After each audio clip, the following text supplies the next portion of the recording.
Elite Facts presents Most dangerous female gangsters to ever live. 13. She was called Queenie in much of Manhattan, but in her Harlem home, she was known only as Madame St. Clair. An immigrant of French and African descent, St. Clair set up her numbers bank 10 years after moving to the U.S. and became fiercely protective of her neighborhood. She testified against corrupt cops, getting them fired from the force. Even more impressive, she thwarted the invasion of downtown mobsters once the end of Prohibition sent them uptown in search of new revenue. With the help of her chief enforcer, Ellsworth Bumpy Johnson, and an alliance with Lucky Luciano, Madame St. Clair kept the likes of Dutch Schultz out of Harlem. She later gloated when Schultz lay dying from a gunshot wound, sending a note to his hospital bed that read, "As ye sow, so shall ye reap." When she retired, St. Clair handed her operation over to Bumpy, who became known as the Harlem Godfather. 12. Believed to be born in Texas, Long earned the nickname Mack Truck because of her size, though it said no one called her this to her face. She was a member of John Dillinger's terror gang, brought in as the wife of Russell Clark. A caretaker by nature, Long, who preferred to be called Bernice Clark, happily cleaned the hideout and cooked for the whole gang, who she considered family. Things soured when her husband was arrested in Tucson, Arizona on January 25, 1934. She attacked the police who made the arrest and ended up in prison herself. 11. Born in 1933 to a Jewish family in East Harlem, Brickman grew up idolizing the glamour and thrills of Virginia Hill.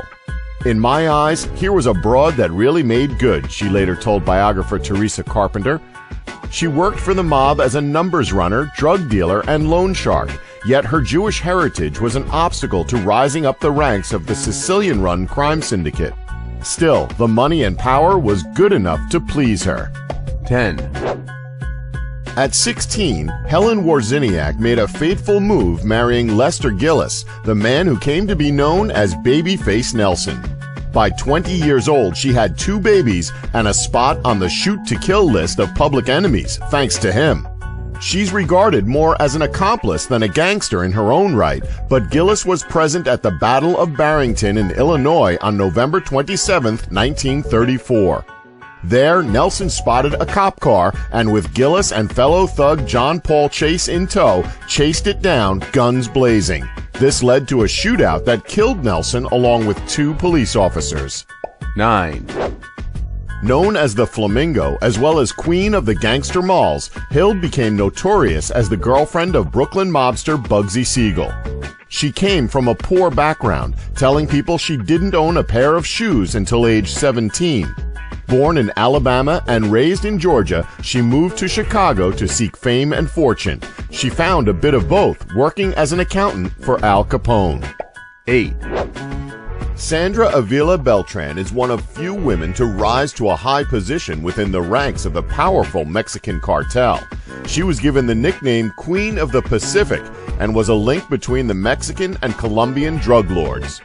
Both her marriages ended when both husbands were murdered under suspicious circumstances. Both men were retired cops turned drug traffickers. She struck a plea deal when arrested, and during her short prison stay, she even got Botox. 7.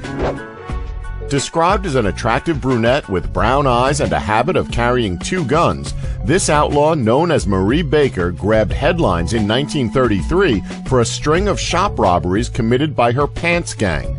Baker earned her nickname for her bizarre demand to the shop's clerks. Once all other customers had left, this lingering lady would draw her weapons and command, "Take off your pants." Those too shy to oblige were forcibly helped, with Baker sneering she couldn't be shocked. 6. She shared ties with John Dillinger and Harry Pierpont, but Elliot was no hanger-on or gun moll. Instead, she was a notorious madam. She owned a whorehouse in Kokomo, Indiana that boasted police protection. To help keep things at her rural brothel safe, they had a system where she'd shine a flashlight out a window to signal for help should some John get out of hand. Her establishment also served as a hideout for Pierpont's crew following a 1925 bank robbery. Later, her role as treasurer for Dillinger earned her a spot on the 1933 Public Enemies List, which ordered officers to shoot to kill. 5. At the age of 21, San Clemente was crowned as Colombia's Queen of Coffee in a pageant. Afterwards, she reportedly spent 8 years in Mexico before moving to Buenos Aires with her Argentinian boyfriend, Nicolas Gualco. San Clemente's fall began in 2009 after another model was arrested while attempting to board a flight from Argentina to Cancun, Mexico, with suitcases stuffed with around 55 kilograms of cocaine. Police claimed San Clemente had been responsible for recruiting young female drug mules to smuggle drugs into Europe. 4. Don't let the nickname of this godmother of crime throw you. Arizona Donnie Barker, aka Kate Barker, was considered a merciless matriarch. At 19 years old, Arizona Clark married George Barker, and the two went on to have 4 sons: Herman, Lloyd, Arthur, and Fred. But the Barkers weren't just a family. They were a crime family, pulling off highway robberies as early as 1910. These heists led to murder, suicide, and shortly thereafter, her 3 sons ended up in jail. Arizona faced some lean years, but she reunited with Fred upon his release in 1931, spurring a new crime spree that led to her death and his. Both were killed when the FBI stormed her hideout in Lake Weir, Florida on January 8, 1935. 3. Melissa Calderon Ohida, known as La China to authorities and the underworld, was the head of a gang cartel with more than 300 followers and is thought to be responsible for 150 murders over the last 10 years. Authorities believe she and her gang are behind a recent spate of murders in Baja California, Mexico's second smallest state. First became involved in organized crime in Mexico in 2005 when dating a member of the Damaso cartel. Despite a heavily male-dominated environment, she rose through the ranks to become one of the most powerful women in the cartel. She was captured after her boyfriend and second-in-command shared information on her to government agencies to get himself a reduced sentence. 2. She became infamous as John Dillinger's devoted girlfriend, but Frechette came from an unexpected background for a gun moll. A child of French and Native American descent through the Menominee tribe, she attended Catholic grade school, then went on to graduate from high school. Even with an education, finding work was difficult, which led Frechette to Chicago. After her first husband was jailed for a post office robbery, Frechette met Dillinger and traveled with him through a cross-country crime spree. The pair survived several shootouts. 1. Undoubtedly the most famous of the female American gangsters, Parker was half of the iconic crime duo Bonnie and Clyde.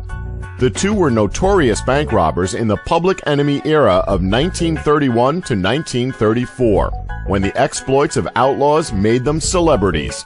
Parker was born in Rowena, Texas, where she earned a reputation for being smart and outspoken. She met Clyde Barrow in 1930. Though she was married, the two hit it off immediately.